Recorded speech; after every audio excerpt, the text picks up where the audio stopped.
Welcome everyone to this year's Summer Readiness 2025 refresher training. We're going to make sure that we are prepared for likely some more demand and stress on the system because of hot summer temperatures and other influences.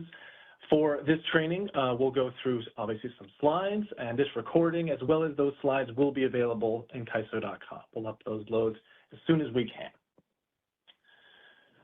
What we'll start with, looking sort of to the past, did we learn anything for 2024, and what can we kind of project into 2025? What kind of forecasting data do we have for you already?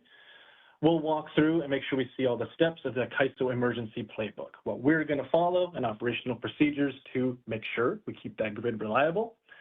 Many of you have probably been to this training many times, and I appreciate you coming back every year.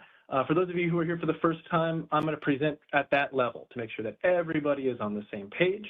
And if you have been through this many times, please feel free in the chat or otherwise share what you know. It's all a group effort to make sure we all keep our grid reliable. Now we'll walk through specifically if we do have to kind of raise the ante a little bit. Energy alert system is a notification levels of what we're going to do to try and keep that grid reliable as things may escalate. EEA 0 is where we want to be all the time. That's where we are normal. But if we have stress on the system, we'll talk about the steps we can take to alleviate that. Lastly, if you want to be in the know, to subscribe to not only energy alert notifications, but also if you want to get a more zoomed out view from RC West, I'll show you how to connect to both of those, as well as share lots of resources, some PDFs, articles, things you can look through at your own. Like I said, these slides will be available, and all of those additional information is links that you can click on. All right, for participation, I recommend the chat above all else. I think it's the easiest and also most accessible for everyone. If you would like to ask a question out loud, feel free to raise your hand and I can open that up. But chat is probably easiest and first and foremost. Also, joining me today, there's some experts from the ISO, so they will be sure to maybe get you an inline answer in the chat as well. And just for introductions, if we haven't met before, my name is Nathaniel Brown. I'll be presenting throughout this today. And again, my colleagues from the ISO may chime in as well. When we have a webinar like this, we do keep everyone muted, but if you would like to raise your hand and ask a question, please feel free to do that. All right, before we jump in, is there any questions I can answer now or any logistic questions in the chat? I'll just pause for a moment.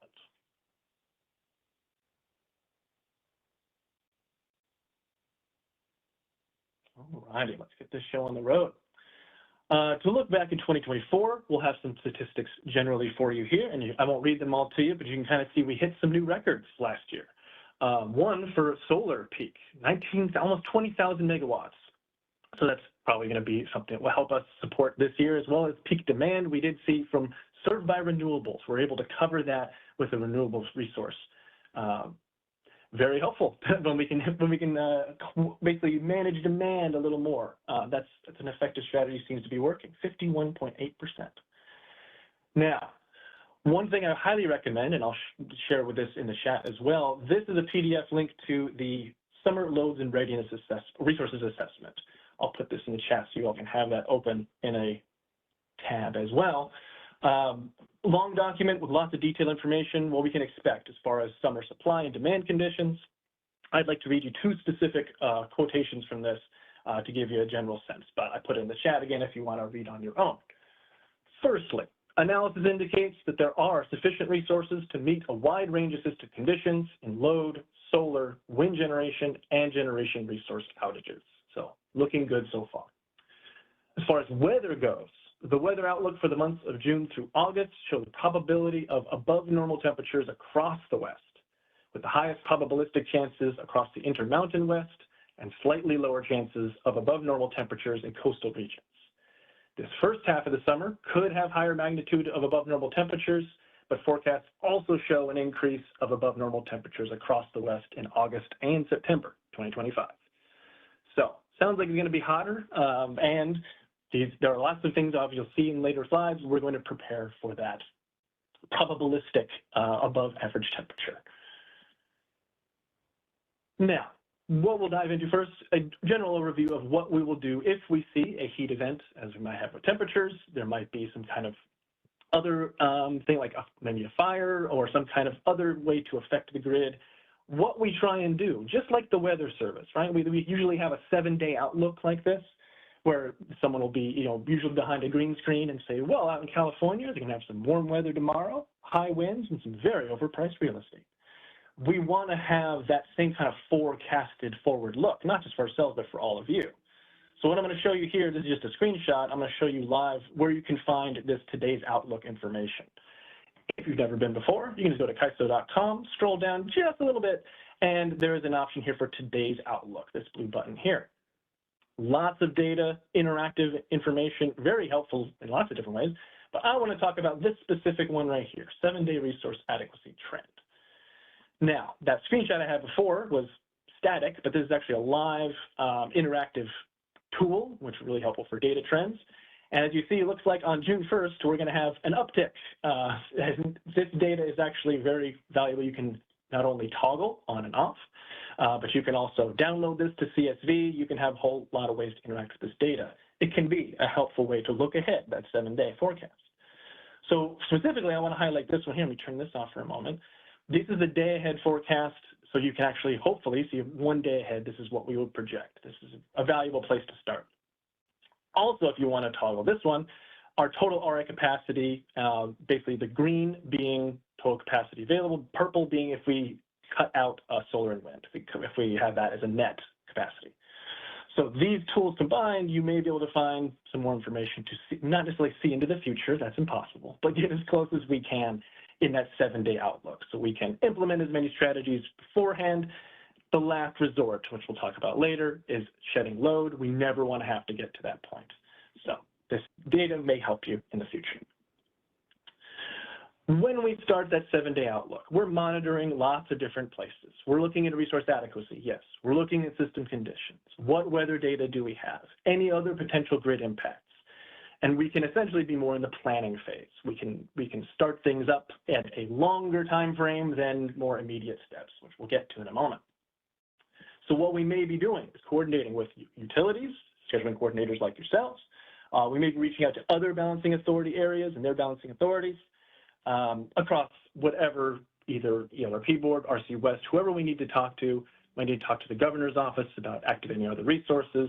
And here's where we have maybe an opportunity for any of you folks with resources that are long start SSRs or strategic resource, reserve resources, excuse me.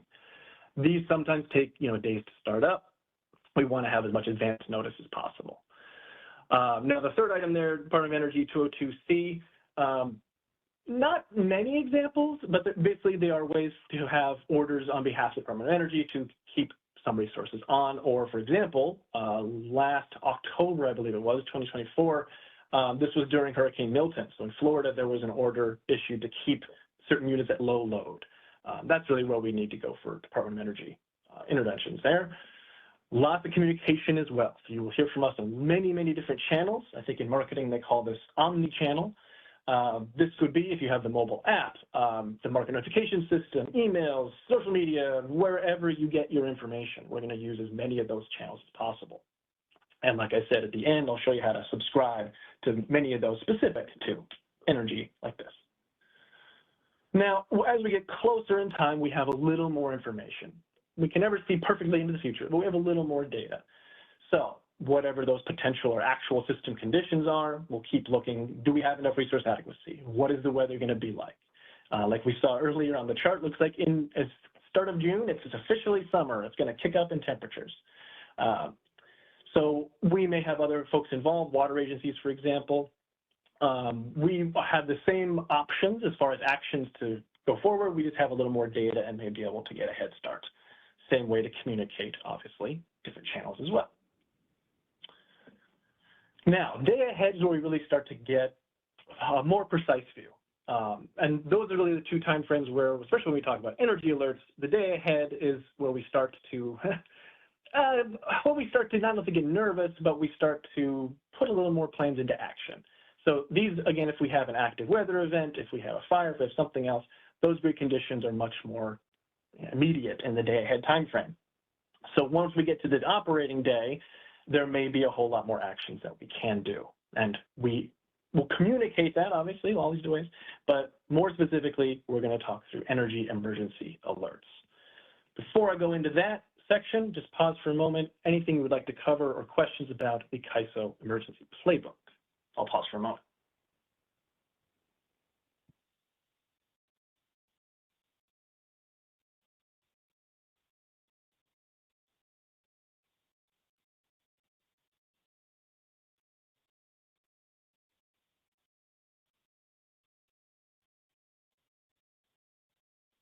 All right, moving on.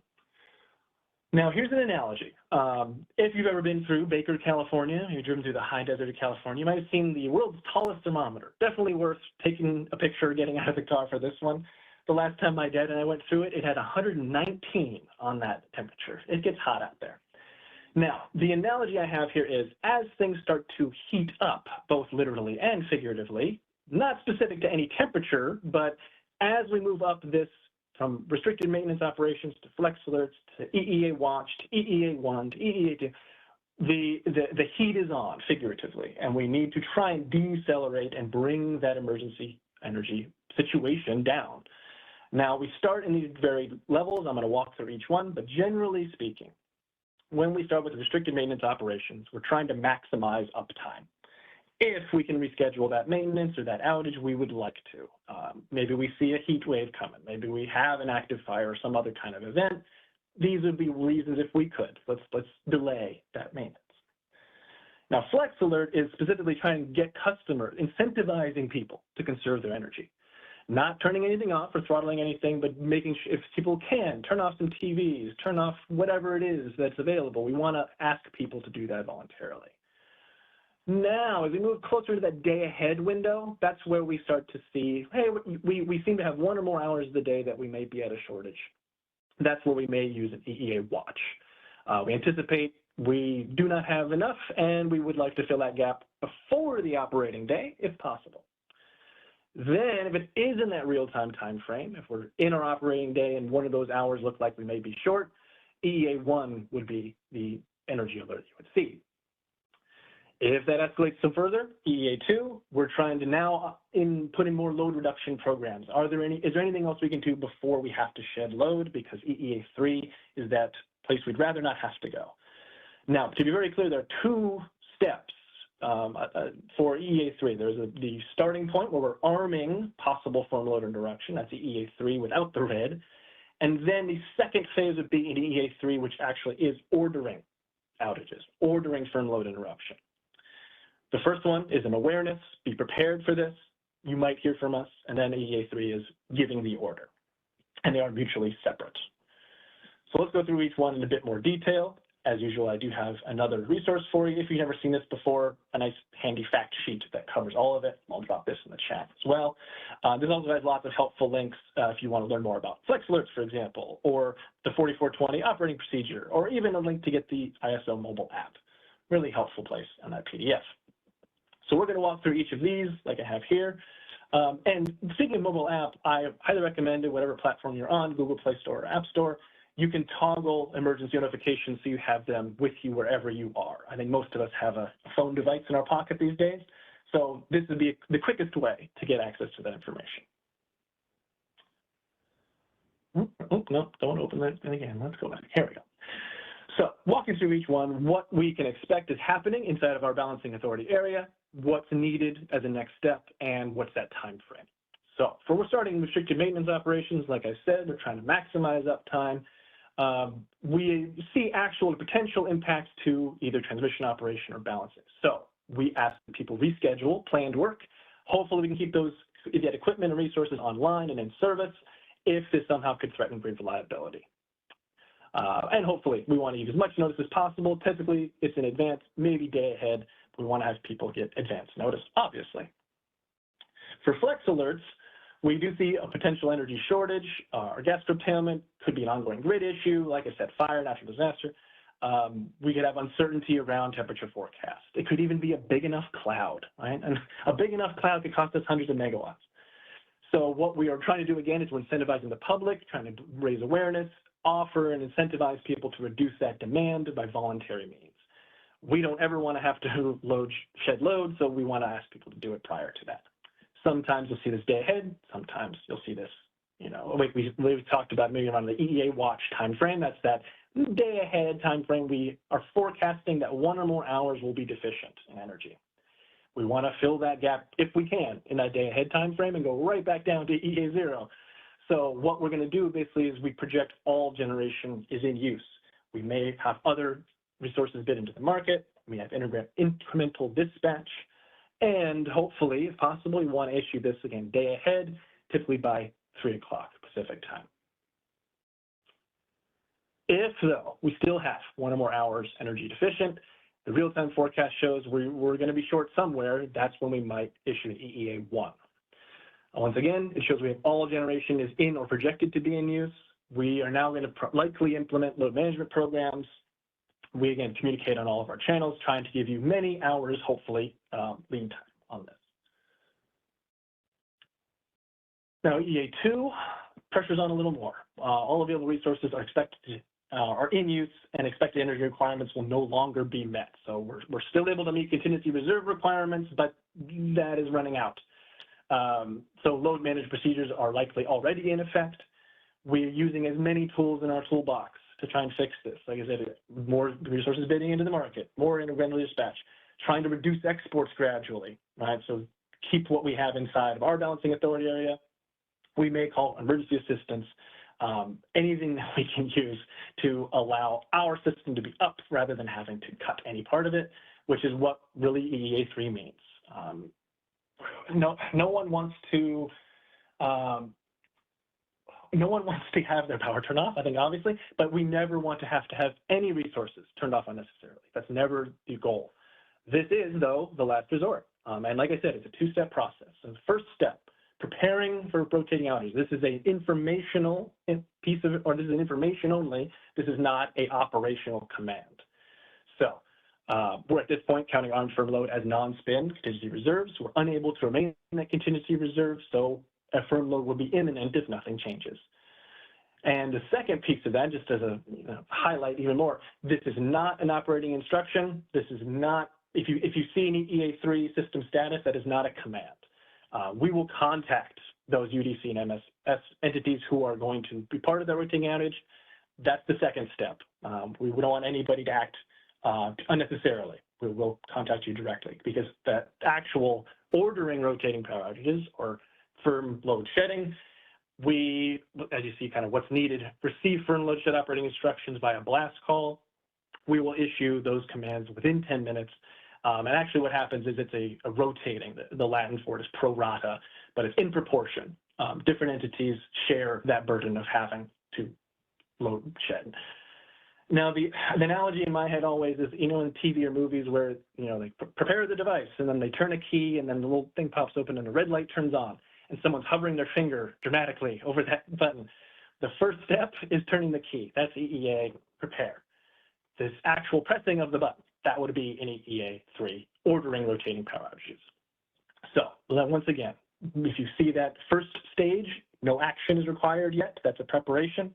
That blast call will be the way in which you'll have I have the three-part communication. I need this resource to be adjusted this way by this time. Hopefully, we never have to get there. Hopefully, we never have to hit that red button. But if we need to then decelerate, however, whatever level we are at, this is what will happen in order to get back to restoration or EEA0. If firm load shed was required, our KISO BA will restore firm load as soon as we can allow. Like I said, pro rata, that's that Latin word of in proportion. We don't want to burden any specific group. And then we can downgrade to EEA2. There are specific operating instructions for restoring. Downgrade to EEA1, then down to EEA watch, and all the way back down to EEA0. That's the goal. And hopefully we can stay there entirely this summer. That'd be great. But in it, we want to review this every single year, make sure that everybody is clear on these instructions, because the system is stressed, right, in the summertime. But when we humans, when we get stressed, we do what we've trained to do, what we've done over and over, what we've read over and over. Not what we read an email about last week or reviewed a webinar really quickly. Like, hopefully it's something we practice this and we do this often. So again, I appreciate you all being here and seeing this every year. It's what matters, and especially during times when the system is stressed. Now, I apologize for this image. You can't tilt your head to the left here, but this is where, depending on what type of alert we are going to activate, there could be multiple on at once. We will use social media. We will use grid management system. We will use every emergency channel that we have, market notice, today's Outlook, ISO mobile app. And like I said, for EEA3, would use that blast call there at the end. Now, I see a quick question in the chat from Rick. Thank you, Rick.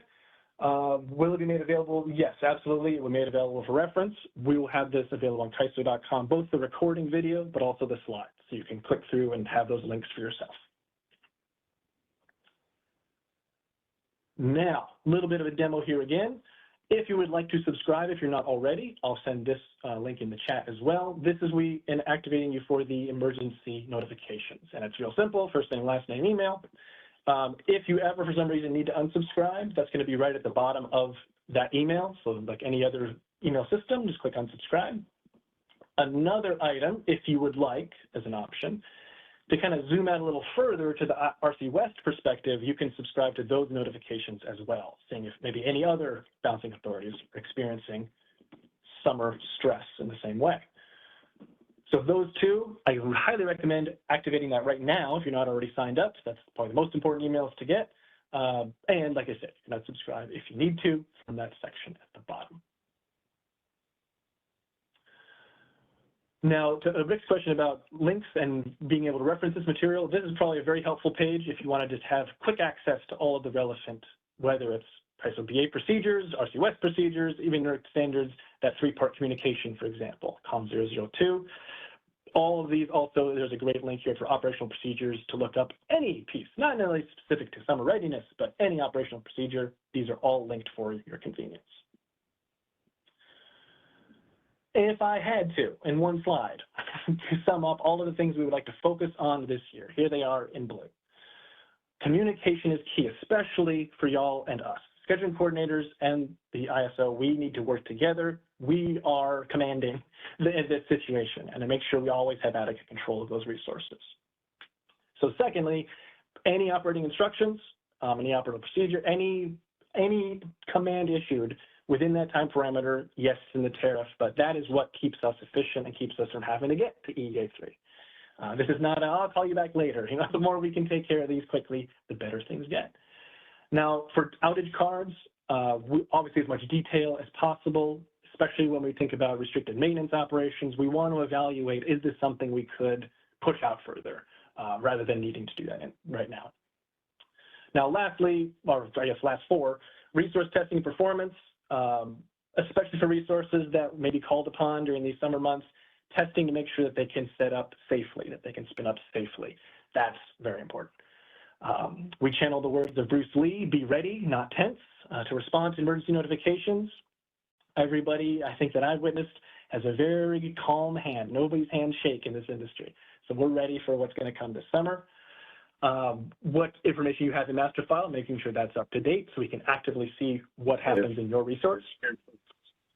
Oh, yeah, somebody have a question? No. First thing that came to mind is they're too close to plan. Okay. If there is one, go ahead and put that in the chat. Actively monitoring resources and reporting suspicious activity, that goes hand in hand with making sure everything is up to date and accurate. Now, you've heard my piece of information. I would love to hear from you all. If there's any questions about the content or questions about summer readiness in general, you've got lots of folks on the call who can help you. So we'll pause here and put those questions in the chat, or if you'd like, raise your hand and I can unmute you and you can ask out loud. So what can we answer for you?